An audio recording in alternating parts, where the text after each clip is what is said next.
તાળી પાડો ભાઈ, જોરદાર તાળી પાડો।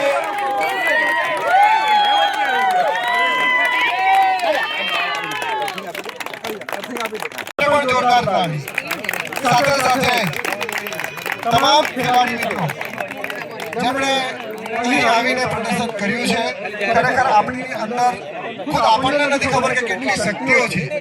જ્યારે મેદાન પર ઉતરીએ છીએ ત્યારે આપણને ખબર પડે છે કે અગાઉના વર્ષોમાં જે થયું હોય તે, પરંતુ હવે મારા માટે પણ વર્ષમાં એકવાર આ મેદાન પર મારે આવવું જોઈએ તો તમને ચોક્કસ થયું હશે। તો એ ભાવના માટે, એ તમારે સ્પોર્ટ્સ ટીમ માટે પણ, પોતાના માટે પણ આ ક્રિકેટ રમતા રહેજો। અને જિલ્લા સંઘ તમામ ઘટક સંઘોને પણ એક વિનંતી કરે છે કે મહિનામાં એકાદ વખત આ બહેનોને ભેગા કરે, સાથે ભેગા થશે તો ક્રિકેટના બારે પણ આંતરિક વાતો થશે, વાતચીતો થશે, સ્વાસ્થ્યની વાતો થશે, માર્ગદર્શનની પણ વાતો કરી શકાશે। એટલે મહિને 2 મહિનામાં અથવા સત્રમાં એકવાર આવી કોઈ ટુર્નામેન્ટ અથવા કોઈ નાની ઇવેન્ટ કરીને પણ બધાએ આપણે ભેગા થવું જોઈએ। તો જ આપણને આજે જોઈએ, આપણને આપણા માટે જ સમય નથી। ભગવાન કદાચ આપણને લેવા માટે આવે ને તો પણ આપણે એમ કહીએ કે ભગવાનજી મારે ઘણા કામો છે, અને એટલે જ ભાઈ મને પાછો મોકલેલો છે। ખરેખર આપણે અહીં જોઈએ તો ચંદનબેન, ખરેખર ચંદનબેન માટે જોરદાર તાળી પાડવી પડે। 57 વર્ષની ઉંમરે આજે પણ ચુસ્ત અને ચુસ્ત એકદમ કીપિંગ એમનું જોયું છે। 3 થી 4 કેચો એમણે પણ ઝીલ્યા છે। સુશીલાબેન, બધા જ ખેલાડીઓ ખૂબ ફિટ છે। 6 તાલુકાની ટીમ આપણે જોઈએ તો મજબૂત ટીમ છે। જેમ જેમ વર્ષો થશે તેમ તેમ ઇમ્પ્રુવમેન્ટ પણ આવવાનું જ છે અને આપણે સરસ મજાનું આયોજન કરી શક્યા।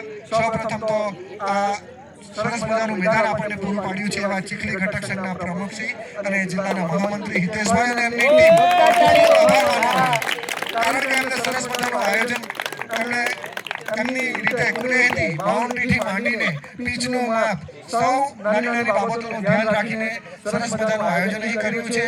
સાથે સાથે જ આપણને જમવાની વ્યવસ્થા પણ પૂરી પાડનાર જે કન્વીનર મિત્રો હતા એમનો પણ આપણે આ તકે ખૂબ ખૂબ આભાર માન્યો છે।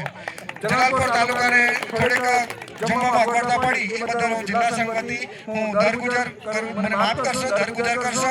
આ સમૂહ ભાવના છે એટલે જમવાની ખુલ્લી વ્યવસ્થા હતી અને એટલા માટે શાક થોડું ખૂટી ગયું હતું, પરંતુ આપણે પાછી પૂર્તતા કરી એ માટે કન્વીનર વિજયભાઈ અને દિવેશભાઈ બંને મિત્રોનો પણ આપણે ખૂબ આભાર માનીએ છીએ। ખરેખર આ ક્રિકેટના માધ્યમથી જ્યારે આપણે બધા ભેગા થઈએ ત્યારે એમ થાય કે આપણે પણ જીવતા છીએ। સૌની મોએ ભાગ લીધો અને સ્વાભાવિક છે કે 2 ટીમો ફાઇનલમાં આવે એટલે સૌથી પહેલા તો બંને ટીમને અભિનંદન। મિત્રો, અમે મારે તો બોલવું જ નહીં હતું પણ હવે હજી કંઈ બોલવાનું છે। એક જાહેરાત અમે કરવા માંગીએ છીએ કે અમે એનટીપીએલ બહેનો માટે આયોજન કરેલા છે।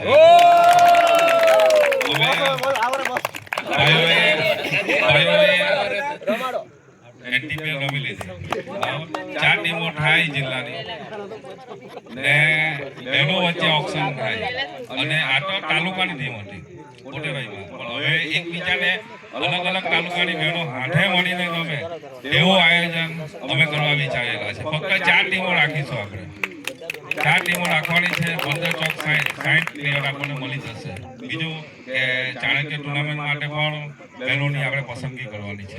અમે અમારી કક્ષાએથી ઓન પેપર કરી લીધી છે, એમ કે તો ચાલે, થોડા દિવસમાં એની જાહેરાત કરીશું અને અમને જે રાજ્ય લેવલની સૂચના મળે તે પ્રમાણે આપણે પ્રેક્ટિસ માટે હાજર રહેવાનું રહેશે। એમાં ફરજિયાત બોલિંગ છે એટલે હવે બોલિંગની પ્રેક્ટિસ પણ આપણે કરવાની છે। એક બેન વાંસદામાં હતા, પરેશભાઈનો ઘણો આગ્રહ હતો કે બોલિંગ લખાવો, પણ સંકલન કમિટીની જે અમારી વચ્ચે મિટિંગ થયેલી એમ એવું નક્કી કરેલું કે હાલમાં નાખવા દો, કારણ કે જલાલપુર અને નવસારી ને ગંડેવી આ 3 તાલુકાનો જ એવો આગ્રહ હતો કે ફક્ત થ્રો રાખો એમ, બોલિંગ નહીં એમ।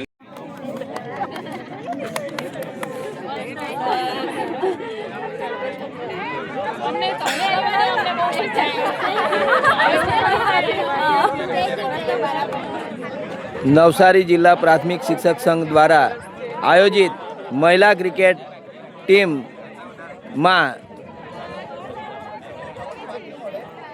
ટુર્નામેન્ટમાં ફાઇનલ વાંસદા અને ખેરગામ વચ્ચે છે, જેમાં બંને ટીમના ખેલાડી મિત્રો એકબીજાને મળી રહ્યા છે, જે ખૂબ આનંદની વાત છે.